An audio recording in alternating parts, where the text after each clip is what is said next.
जय मसीह की परमेश्वर के नाम की महिमा हो। आज हम देखेंगे हिफाजत के लिए दुआ, और ये है भजन संहिता 140 और इसका हिंदी में शीर्षक होता है रक्षा के लिए प्रार्थना। तो आइए शुरू करें भजन संहिता 140 रक्षा के लिए प्रार्थना। ये दाऊद का एक भजन है। हे यहोवा, मुझको बुरे मनुष्य से बचा ले, उपद्रव पुरुष से मेरी रक्षा कर। क्योंकि ये एक हिफाजत के लिए, दुश्मन से बचाव के लिए प्रार्थना है, इसलिए इसमें इसी प्रकार की हमें बातें की देखने को मिलेगी कि दूसरे मनुष्य जो तुझको नहीं जानते, जो तेरे भगत के पीछे बेकार में पड़े हैं, जो उपद्रव, जिनका काम है लड़ाई झगड़े दंगे फसाद करना, चुगली करना, बुराई करना, ऐसे लोग हैं, उन्होंने मुझ पर अटैक कर दिया है, मुझे उनसे बचा ले। दाऊद ये प्रार्थना कर रहा है। दूसरी आयत बताते क्योंकि उन्होंने मन में बुरी कल्पनाएं की है। याद रखना, क्राइम करना तो क्राइम है ही, क्राइम के बारे में सोचना, उसकी प्लानिंग बनाना भी क्राइम करने के जैसा ही परमेश्वर की नजर में एक गुनाह है। और न सिर्फ परमेश्वर की नजर में, बल्कि कई बार अखबारों में आपने पढ़ा होगा कि चोरी की प्लानिंग बनाते हुए 4 व्यक्ति धरे गए, किसी को मारने की प्लानिंग बनाते हुए 2 व्यक्ति धरे गए।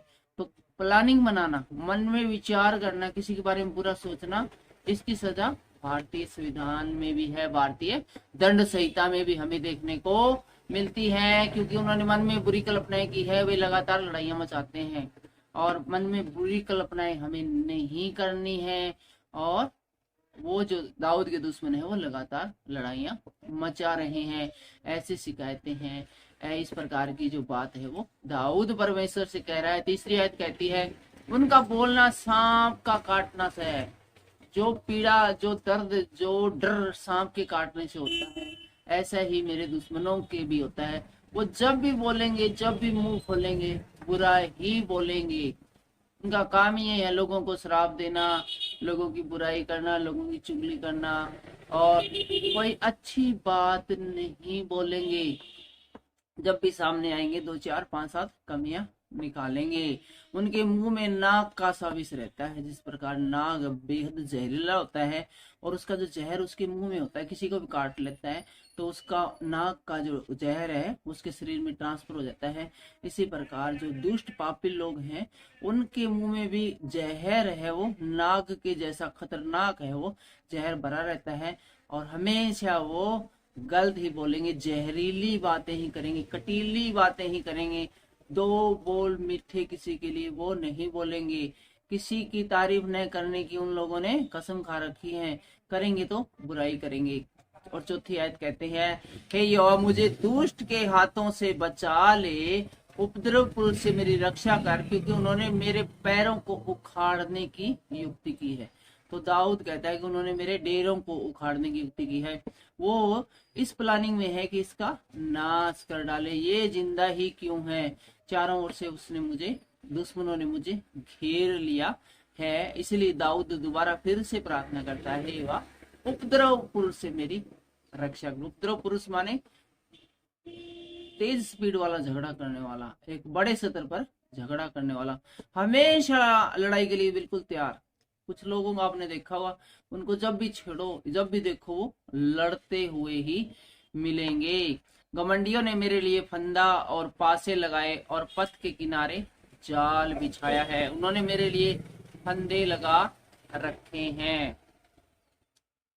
और छठी आयत कहती है, हे यहोवा, मुझे तुझसे कहा है कि तू मेरा परमेश्वर। हे यहोवा, मैंने तुझसे कहा है तू मेरा परमेश्वर है।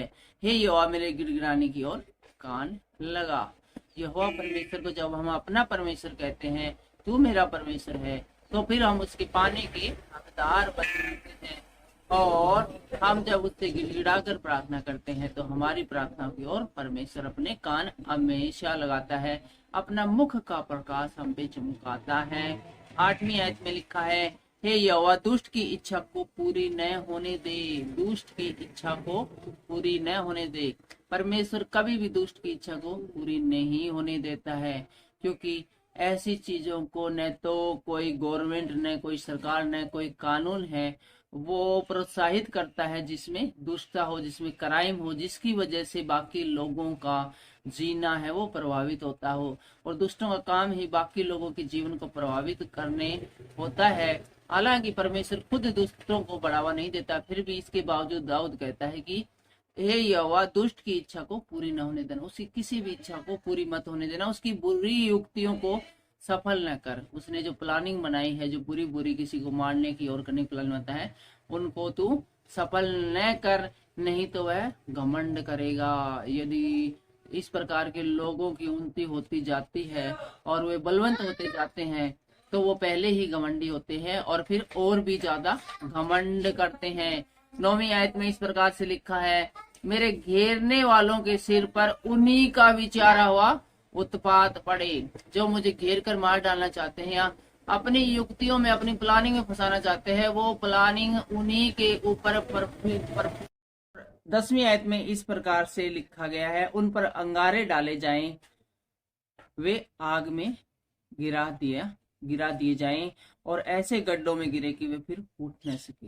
दाऊद बहुत ही निराश है, बहुत उदास है और बहुत ही दुखी पीड़ित अपने दुश्मनों से, इसलिए अपने दुश्मनों के लिए ऐसी मृत्यु चाहता है कि वे अंगारों पर डाले जाएं और गड्ढों में गिरा दिए जाएं, और ऐसे गड्ढों में गिरा दिए जाएं कि वो उठ न सके। इतनी भारी सजा उनको मिलनी चाहिए।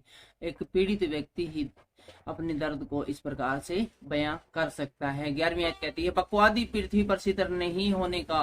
बकवादी मतलब जो 24 घंटे बिना बात की बकवासबाजी करते रहते हैं, इसकी उसकी चुगली करते रहते हैं, हमेशा नेगेटिव सोच रखने वाले, नेगेटिव बात करने वाले, दूसरों के बारे में बुरे विचार रखने वाले कभी भी सितर नहीं रह सकते। सितर मतलब परमेश्वर के सामने खड़े नहीं रह सकते हैं, परमेश्वर उनकी नहीं सुनने वाला। कभी वो जाएंगे चर्च में तो भी उपद्रवी पुरुष को गिराने के लिए बुराई उनका पीछा करेगी।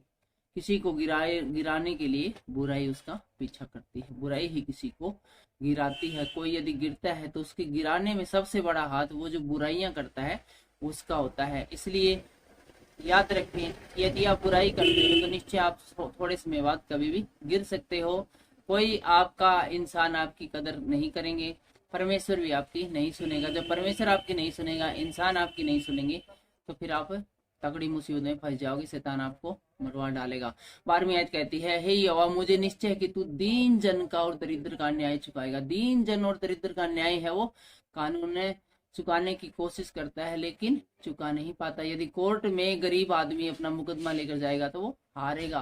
कोर्ट में एक बहुत ही लंबी प्रक्रिया, लंबा प्रोसेस चलता है और वहां की फीसें हैं। अच्छा वकील एक गरीब आदमी नहीं कर सकता, लेकिन गरीब का न्याय परमेश्वर है वो कर सकता है। उसके लिए कोई मुसीबत नहीं। परमेश्वर के लिए गरीब और अमीर और जाति और रंग में कोई फर्क नहीं, वो सबका न्याय करता है और सही तराजू से करता है। वो मुंह देखा न्याय नहीं करता। 13वीं आयत पढ़कर इसको समाप्त करेंगे। निसंदेह धर्मी तेरे नाम का धन्यवाद करने पाएंगे, सीधे लोग तेरे सम्मुख वास करेंगे। सिर्फ जो सीधे लोग हैं, अच्छे लोग हैं, अच्छी सोच के लोग, पॉजिटिव लोग हैं, वही तेरे स्वर्ग में प्रवेश करेंगे और तेरे साथ निवास करेंगे। और जो धर्मी लोग हैं वो तेरा धन्यवाद है वो करते रहेंगे। आज की इस वीडियो में इतना ही, मिलते हैं अगले वीडियो में, तब तक इजाजत दीजिए। जय हिंद।